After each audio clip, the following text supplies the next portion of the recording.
evening, everybody, and welcome to Tuesdays in 10 with Molly, where we talk about healthcare education in 10 minutes or less. I know tonight we're starting with an evening education rather than the afternoon. I'd like to see if that's a better time for everybody, so we'll see how that goes. This week we're going to talk about Reiki and what that is and what that means. And as I'm noticing myself on the screen, I did just teach a senior yoga class via Zoom. So this is a little flash dance of my attire and my hair, but that's what I'm arriving with for you today. So what is Reiki? Reiki is a form of energy healing. It is actually described as the laying of hands. There's different kinds of Reiki, there's different kinds of energy healing, there's different kinds of laying of hands.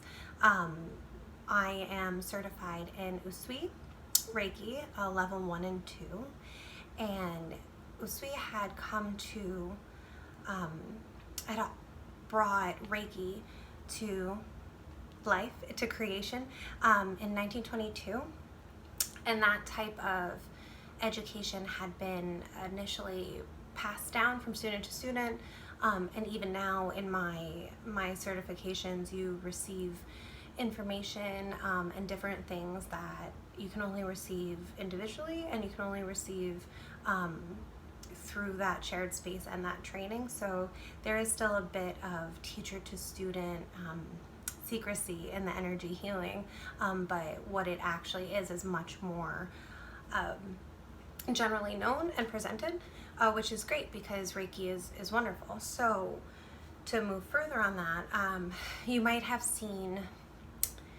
a Reiki practitioner using their hands over someone's body. If you've ever observed Reiki, if you've ever received yourself, often some practitioners will gently lay their hands. If I feel a lot of energy in one part of your body, I might gently touch, but I always ask permission. We always talk before and after session. If anything comes up, there's different energy bodies, things like that.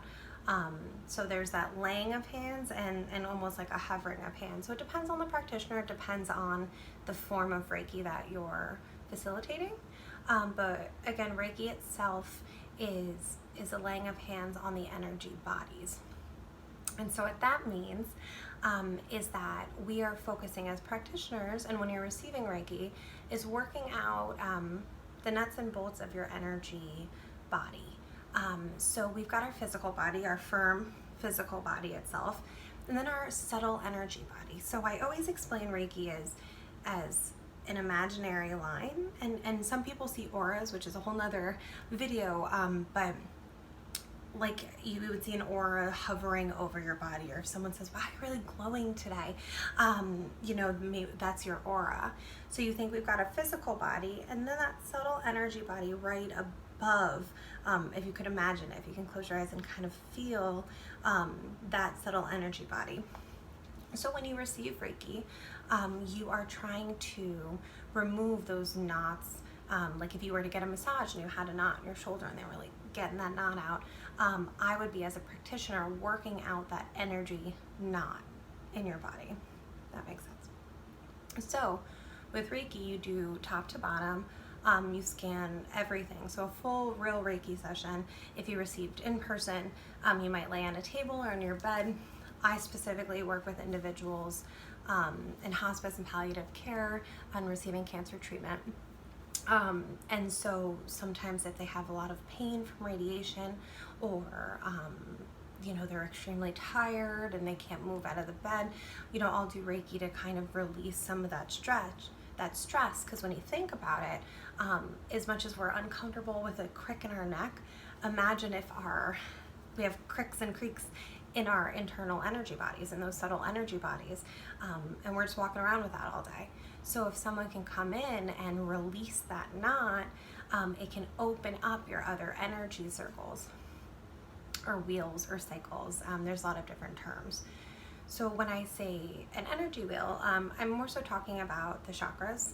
And so our chakra system is the energy system of that subtle body. There's nadis, there's circles, there's doshas, there's koshas, there's 1,000 different things in philosophy of yoga that describes what is within our subtle body, and it's difficult to really state how many nadis there really are. You know, they say there's 72,000 nadis in our bodies, and it's like, okay, did you count them? Did you, you know, like I'm always curious what we take like very seriously, and what we say, okay, well, if I've got these energy bodies and these circles and things like that, what can I do to release what I'm holding, the tension, the pain, aggression, anger, stress, you know, anything like that that we hold in our energy body that manifests into our physical body.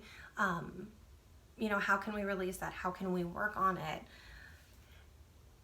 through our self-care, through mindfulness, through meditation, you know, whatever it may be, to heal that subtle energy body, that layer of our body, one of the energy bodies.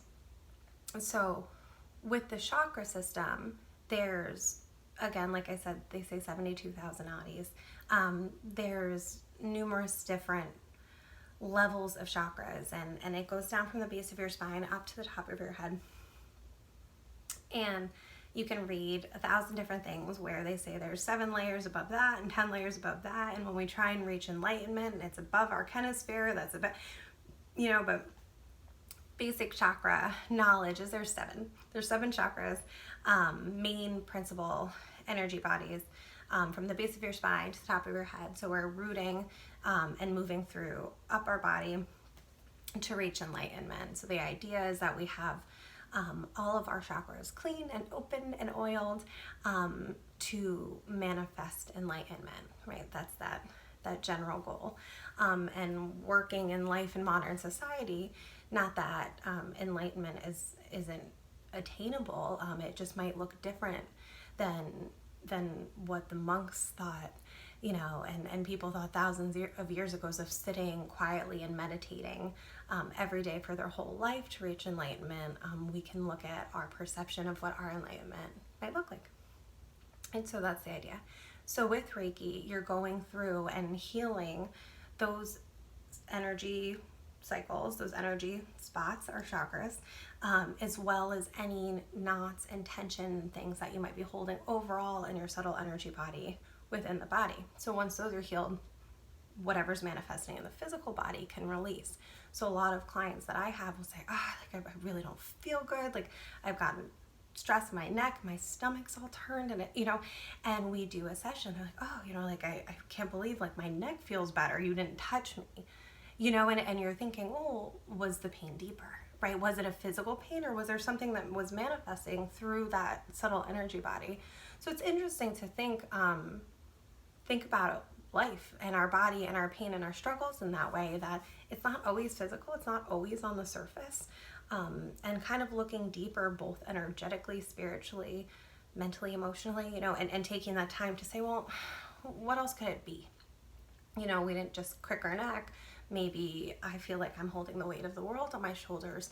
And so when I release that feeling of stress and anxiety and say, that's, you know, you can right? You just physically, so I'm like, and my shoulders went down. So thinking about that, and Reiki really helps move that momentum of healing those energy bodies. All right. So I know that's a lot, and it's a lot of different information, but just kind of an idea of what Reiki is, what I do. If you have any questions or you would like a session, there's also distance Reiki. You can do it online, which is a whole nother video, but hopefully at some point in the near future we can come together and see each other face to face. So if you have any questions about Reiki or would like to receive a session, email me energydancehealing@gmail.com. You can Instagram, DM me, Facebook message me, call me, text me, anything, if you have any questions at all. So until then, have a lovely evening, and I'll see you next week.